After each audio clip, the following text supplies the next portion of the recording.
Hello, welcome back to my channel. Another day, another rebirth. I hope all is well. Hope you're loving yourself and I hope you're letting love in. And I hope your journey is just bliss and well. And even when it's not bliss, I hope that you're learning how to cope in healthy ways. So, today I'm going to talk about the power of stillness, being still, because that's something I'm struggling with right now. So, a lot of us, especially in these highly capitalistic societies, all we know is grind. All we know is trying to make it out. All we know is trying, really. Even when you're successful in one area of your life, you feel like you're behind another, and you're just going and going and going until your body gives out, until you're forced to sit down. And let me tell you, my friend, you do not want to be in a position where God sits you down or your spirit team sits you down, because it's going to be like the worst. I'm going to say the worst and the best time ever, because okay, you're sitting down, you're resting, but like now you're thinking about all the times you should have just sat your tail down to be still. And life is still happening, whether we accept that or not. If you're still, you're going to still be growing while you're still. You're still going to be seeing things. You're still going to be listening things, and those things will have an impact on you and your journey. For some of us, that's an issue because we're so used to forcing ourselves into certain situations, forcing ourselves into what society deems as success, forcing ourselves to follow other people's ideas surrounding us. But when God forces you to sit down, you're in a comfortable place where you have to do something you've never really done before. And you have your options.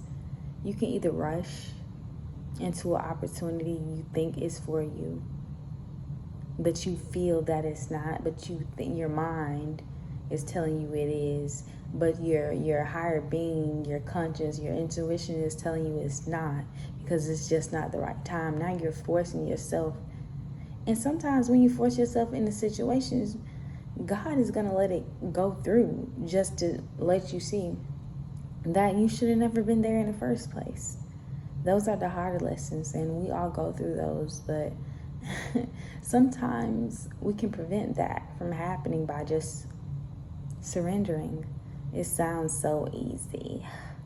It sounds so easy, but when you have a million thoughts and a million things you think you're supposed to be doing, why would you surrender? Why would you just be still?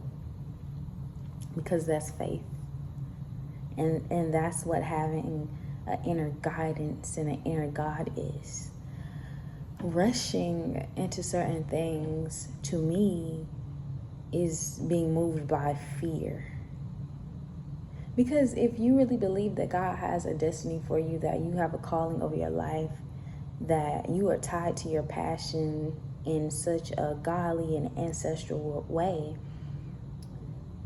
why would you ever doubt that the timing will happen the way it needs to happen? So I'm up here like, what's next? What's next? Where do I go? How do I be? How do I become? How do I grow? And right now, I think it's above me now. And I'm trying to do everything in my power not to feel lazy or like I'm resting too much. But this is just something that I cannot force my way into. If we believe that the things that God has for us, we cannot, nothing can stop what God has for us. We must believe that there's nothing we can do to force those things or make them come any earlier than they were supposed to come.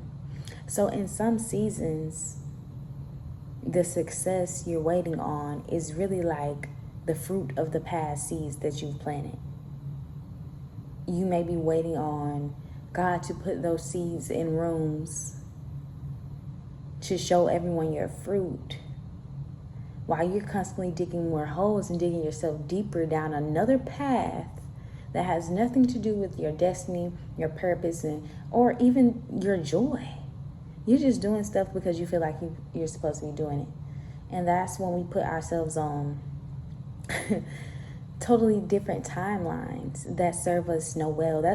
That's how we get in relationships that serve us no good, because we just feel like we have to be doing something, because we don't want to be still and sit in that solitude. That solitude can come in different ways in different chapters in your life, and it doesn't feel good.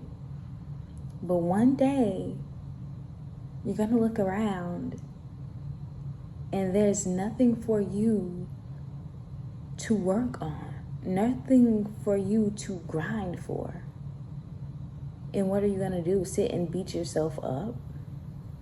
Sit and make stuff up so you can work on it? Create pointless projects? Just over exhausting yourself instead of being in the moment and saying, hey, this is what God needs me to be doing. Maybe if I sit a little still, maybe I can hear him clearly. Maybe I can focus on what's really in my heart. Maybe I can stop moving out of fear, which is lack of faith. Maybe I can stop rushing, because that is lack of faith. And then the real answers start to overflow. And then you start seeing the real signs and the synchronicity. And then you start feeling the real parts of you. And then you start grieving and things start resurfacing that you thought you healed in the stillness. And these are things that must happen before you move to the next chapter. Before God gives you the work he's called over your life, or she's called over your life. Some days when I just feel like, this is too much for me. I need to know what God needs me to do. Like, I'll do divination, or I'll just go to Google and hit random Bible verse. And today it was Luke 9:16, I think. And basically, it talks about giving the fish and the loaves. And that is like a metaphor that if God is asking you to do something, God is asking you to feed somebody or feed a community or feed yourself, he will make sure you have your loaves and your fish. God will not ask of you anything that he has not provided you with the right resources. Does that sound right? I feel like that sentence was screwed up, but y'all catch my drift. So if God has a calling over your life, whether big or small, I think all callings are big. No matter if it is a calling for you to run a community garden or a calling for you to build a hospital, they're all vital in our society, in our communities. Then don't you think rest is necessary? Don't you think rest is productive? Being still is productive? Stop brushing yourself based on what you think you're supposed to be doing. You'll know when it's time to rest, and you'll know when it's time to work. And there will be times where you must find a balance. There are times where you're coming out of your resting period, out of your stillness, out of your solitude, and you're not going to know, like, okay, am I supposed to start back now? I feel like once you start questioning yourself, am I supposed to work on this now? It's time. And you will know. And that's why you got to build a relationship with yourself and your intuition and trusting that. But like I was saying, I just think I'm a person to say this. You can do things while you're scared, while you're fearful. But don't let your last decision be made out of fear. Like, I'm working on a project right now, and sometimes I'm like, I probably shouldn't put this out. This is too vulnerable. I don't know.